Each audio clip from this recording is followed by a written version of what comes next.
राधा वल्लभ श्री हरिवंश श्री वृंदावन श्री वनचंद श्री जी की अत्यंत कृपा से हम परम पूज्य श्री राधा बाबा के पावन चरित्र को श्रवण कर रहे थे।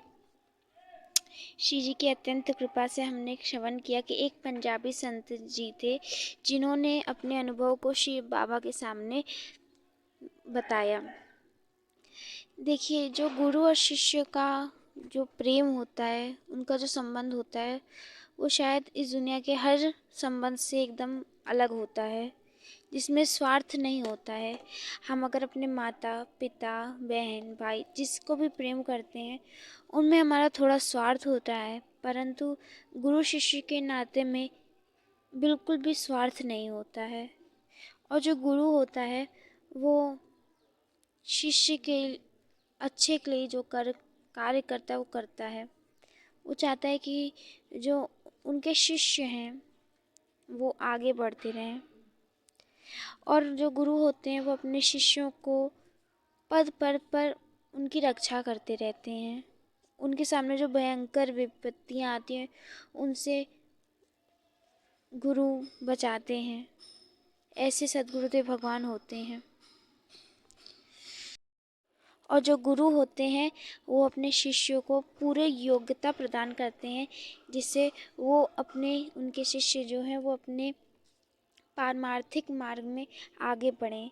पूज्य भाई जी ने गुरु रूप में पूज्य बाबा से कैसे खेल किया, इस प्रसंग को हम सभी श्रवण करते हैं।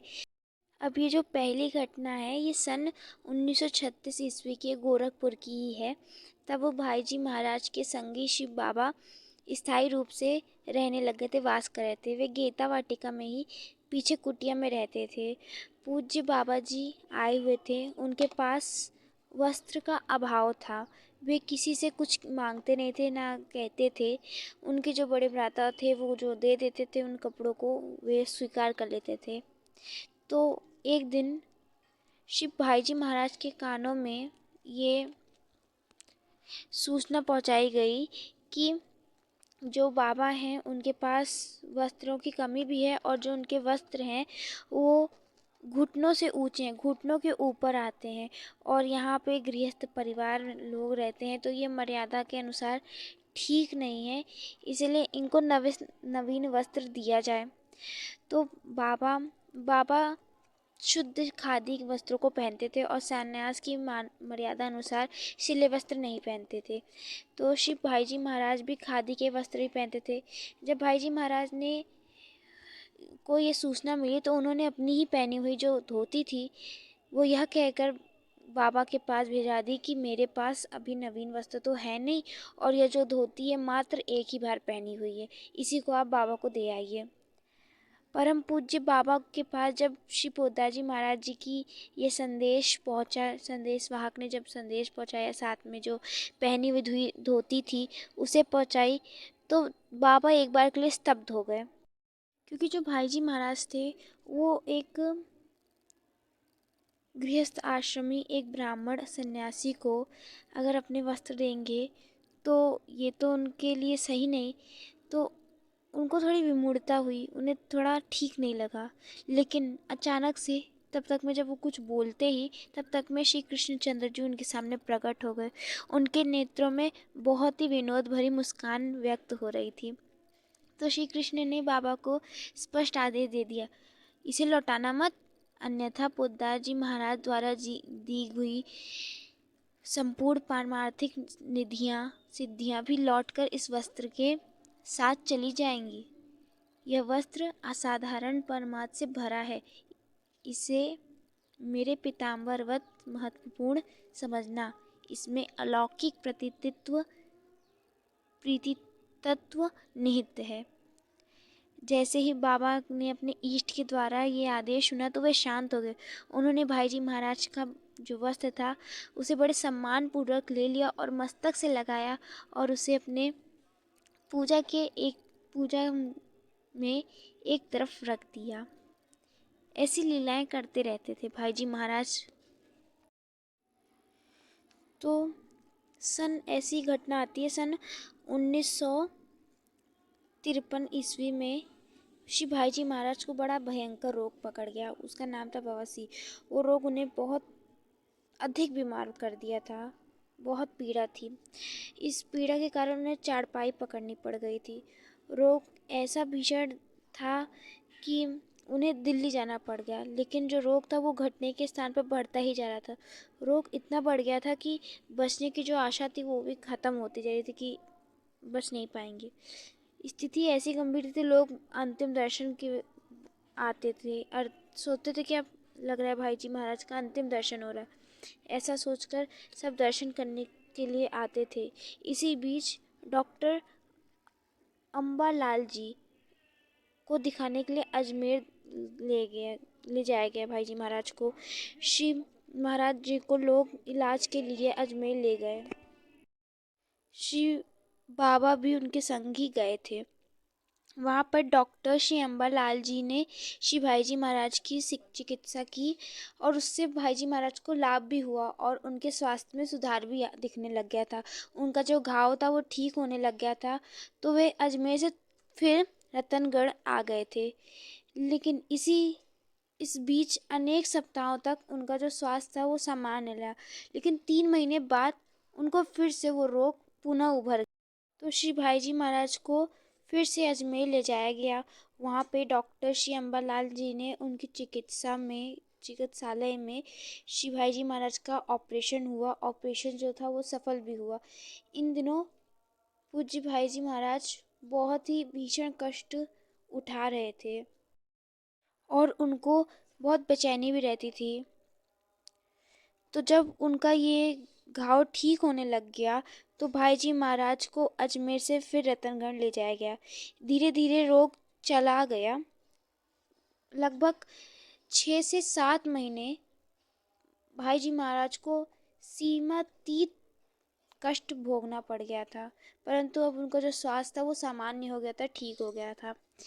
एक रात्रि की बात है, पूज्य भाईजी की हवेली में अपने कक्ष में बाबा बैठे ध्यान अवस्था में बैठे हुए थे। लगभग मध्य रात्रि का समय था। पूज्य बाबा के साथ तो हमेशा उनके आराध्य रहते ही थे। उस समय उनके आराध्य ने बाबा से कहा कि यह तो तुम्हारा ही कष्ट था जो श्री भाईजी महाराज ने अपने ऊपर लेकर भोगा, उसे इतना दिन स्वीकार किया। अब जब बाबा ने ये सुना तो उन्हें बड़ा दुख हुआ। पूज्य बाबा इस रूंगता की अवस्था में बाबा के साथ ही भाईजी महाराज के साथ ही रहते थे, संगी रहते थे। उन्होंने देखा था कि भाईजी महाराज कितना पल पल तड़पते रहते थे। उनको इतना पीड़ा रहती थी, इतना दर्द रहता था कि इतनी बेचैनी रहती थी। सब बाबा के सामने एक एक करके स्मृति में आने लगे कि भाईजी महाराज कैसे उस कष्ट को भोगे थे। वो कहने लगे, बाबा कहते हैं, मेरे इतने भीषण कष्ट को इन्होंने अपने पर झेल लिया। यह सोचते सोचते वो बाबा भाईजी महाराज की कृतज्ञता का भाव कर रहे थे और उनके नेत्रों से अश्रु भी बह रहे थे कि कैसे हैं ये भाईजी महाराज जो मेरे कष्ट को भोग लिए। और इतने भयानक कष्ट को वे विचार कर रहे थे, आहा, ये कैसा आत्मसंगोपन प्रिय महापुरुष है। इन्होंने किसी भी स्वजन को, सेवा परायण किसी सेवक को, अपने प्राणोत्तम प्रिय मित्र साथियों को, सहयोगियों को, किसी को भी इस बात की भनक भी नहीं पड़ने दे कि ये कष्ट उनके द्वारा किसी और का कष्ट भोगा जा रहा है। अब भाई जी का ऐसा कष्ट उनके सामने आ रहा था तो बाबा बहुत बेचैन होते जा रहे थे और इस अवस्था में उनका सो पाना तो बहुत ही कष्टमय था। वो इस अवस्था में सो ही नहीं पाते क्योंकि बार बार तो भाई जी की छवि आ जा रही थी कि वो उन बीच कैसे कष्ट को सह रहे थे। किसी बड़ी कठिनाई से वो जो रात थी वो बाबा की व्यतीत हुई। प्रात ही स्नान से निवृत्त होकर बाबा पोदाजी महाराज के पास गए। पोदाजी महाराज अपने संपादन के कार्य में लगे हुए थे, व्यस्त थे। वे संपादकीय लेखों को छपने के लिए ठीक कर रहे थे। बाबा के आते ही भाई जी महाराज ने उनके स्नेह सम्मान पूर्वक बैठाया। फिर बोले, कहिए आज एकदम सवेरे सवेरे कैसे आए? बाबा ने भगवान श्री कृष्ण का नाम पुकारकर शालीन भाषा में कहा, मुझे ऐसा अनेक कारणों से ज्ञात हुआ है कि आपने जो बाबा सिर का भीषण कष्ट पाया है, वह आपने अपने शरीर पर मेरा कष्ट झेला है और इसी के परिणाम स्वरूप आप 7 माह तक मरणातक रगड़ रहे, यानी कि आपको इतनी भीषण पीड़ा सहनी पड़ी। बाबा के इतने कहते ही भाई जी महाराज अग्नि शर्मा बन गए, यानी कि एकदम गुस्से हो गए, क्रोधित हो गए। उन्होंने अपनी अति रोषपूर्ण मुद्रा बना ली और बाबा को डराते हुए कहने लग गए, क्या कभी ऐसा हो सकता है? क्या यह संभव है कि एक व्यक्ति दूसरे का कष्ट अपने पर ले ले? ऐसा कहीं आपने देखा है क्या? आपको बैठे बैठे यही व्यर्थ की बातें सूझती रहती है। मैं तो आपको विवेकशील, प्रबुद्ध, प्रजाशील महात्मा समझता था। आप अपने एकांत में ये उलझुल व्यर्थ चिंतन और प्रमाद करते रहते हैं। भाई जी महाराज बहुत गोपनीय महात्मा थे। वास्तविकता में भाई जी महाराज कोई क्रोध कर ही नहीं रहे थे, वो तो बस क्रोध करने का नाटक कर रहे थे। इस प्रकार वो बुरी बुरी तरीके से श्री बाबा को धमका रहे हैं और डरा रहे हैं, अपनी बातों से बोल रहे हैं। तो बाबा भी सुनकर एक बार के लिए स्तब्ध हो गए। श्री भाई जी महाराज अपने आवेश में अनर्गल बोलते गए और बाबा चुपचाप सुनते रहे। भाई जी समझ रहे थे कि बाबा उनके रोष में आ गए हैं और बात दबी की दबी रह जाएगी। लेकिन बात तो सही यही थी कि बाबा भी पूरे घुटे हुए गुरु घंटाल थे। वे कुछ क्षण तो चुपचाप सब सुनते रहे। वो समझ रहे थे कि भाई जी महाराज कभी इतना रोष करते नहीं, ये जो कर रहे हैं भाई जी महाराज सब के सब नाटक कर रहे हैं। देखिए, ये आपका संपाद तत्व मेरे पर नहीं चलने वाला। विश्व में कोई शक्ति नहीं जो जिनके माध्यम से मुझे ये सूत्र पता चले, उनकी बातों को काट सके। मैं निराधार ये बात नहीं बोल रहा, मेरे पास अकाट्य प्रमाण है। मैं आपकी आंखें दिखाने के लपेटे में नहीं आऊँगा। आपके गुस्सा करने से, आपके रोष करने से मैं डरता नहीं। तब श्री भाई जी महाराज समझ गए कि बाबा के जो कथन हैं ये अनुमान नहीं, ये सत्य है और इनके पास ठोस दम भी है और लग रहा है कि इनको बताने वाले श्री कृष्णचंद्र जी हैं। भाई जी को एहसास हो गया कि जरूर श्री कृष्णचंद्र जी ने इनको सारी बात बता दी। अब भाई जी महाराज कहने लग गए, जब सर्व अंतर्यामी सर्वज्ञ श्री कृष्ण ही पर्दा खोलना चाहते हैं तो मैं कैसे रोक पाऊंगा पर्दा खुलने से। तो भाई जी महाराज अपने रोष को हटा देते हैं और वास्तविक रोष तो उनमें था ही नहीं, वह तो मात्र ऐसे ही आवरण डाल रहे थे, बात को छुपाने के लिए ऐसी चेष्टा कर रहे थे। उनके नेत्र प्यार से झलझला आए। उन्होंने ठीक समझ लिया था कि उनके प्रिय बाबा अब इतने समर्थ हो गए हैं कि उनसे कोई छल दुराव कर सके, उनसे कुछ छुपा सके। उन्होंने अपने हाथ की कलम जो थी उसे रख दी। अपनी दोनों हथेलियों को बाबा के कंधों पर रखकर वे अतिशय प्यार से बोले, क्यों, क्या आप और मैं दोनों भिन्न हैं क्या? पहले केवल बाबा के नेत्र सजल थे और अब 4 नेत्र अश्रुओं से भीगे थे। 2 हृदय प्यार से एक दूसरे पर न्यौछावर हो रहे थे। बाबा मिलित नयन, मूक अधर, अचल अंग, निष्पद बैठे रहे। प्यार कैसी अनमोल वस्तु है, परस्पर कितना त्याग है, कैसा विलक्षण समर्पण है, क्या वाणी में सामर्थ्य है कि निर्वचन कर सके। इसकी बातें करना और गुरु शिष्य के बीच में ऐसा प्रेम की बातें करना, ये इस वाणी की सामर्थ्य नहीं है। पूज्य भाई जी महाराज और पूज्य बाबा में बहुत ही प्रेम था। तो अब बाबा मौन ले लिए थे और उनका अनवरत नाम की साधना चलती थी, 18 घंटे चलती रहती थी। अब बाबा शौचालय में भी नाम जप करते थे, क्योंकि हर जगह हमें नाम जप करना चाहिए। सदगुरुदेव भगवान तो कहते हैं कहीं भी, कभी भी, किसी भी समय हम नाम जप कर सकते हैं और हमें नाम जपना चाहिए, ऐसा पूज्य सदगुरुदेव भगवान कहते हैं। तो बाबा भी अब नाम जप हर समय 24 घंटा उनका नाम जप अनवरत चलता रहता था और 3 लाख नाम जप उनको पूरा करना रहता था। उनका दिन में ये रहता था कि 3 लाख प्रतिदिन नाम करना है। परम पूज्य बाबा के मन से जो अहंकार, ममता, आशा, तृष्णा, भोगों की वासना, कामना सब मिट गई थी।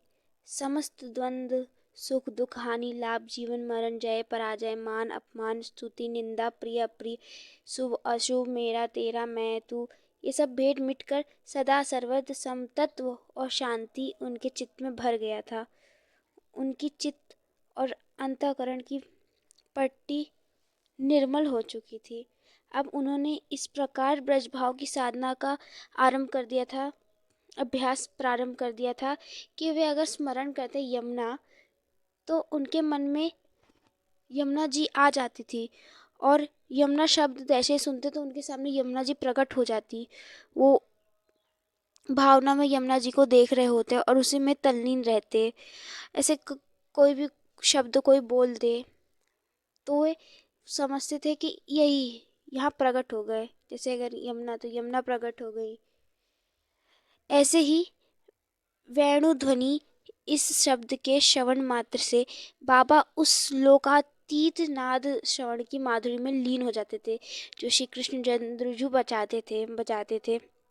बाबा कहते थे कि पूज्य भाई जी की कृपा से मुझे जो वेणु ध्वनि का श्रवण हुआ वह इतना अभूतपूर्व था कि निखिल लोकों के निखिल नादों की जितनी मधुरिमा है उन सब की तुलना करने पर भी वे सभी श्री कृष्ण की वेणु ध्वनि रूपी माधुरी के महान सागर के मात्र एक अणु में ही डूब जाती थी। मैं अति दीन चित्त से आकुल हो प्रार्थना कर बैठता था, हे श्याम सुंदर, जहाँ जहाँ आपकी मुरली के द्वारा कण प्रिय नाद सुधा की वर्षा होती है वहीं वहीं मेरे अनंत जन्म होते रहे।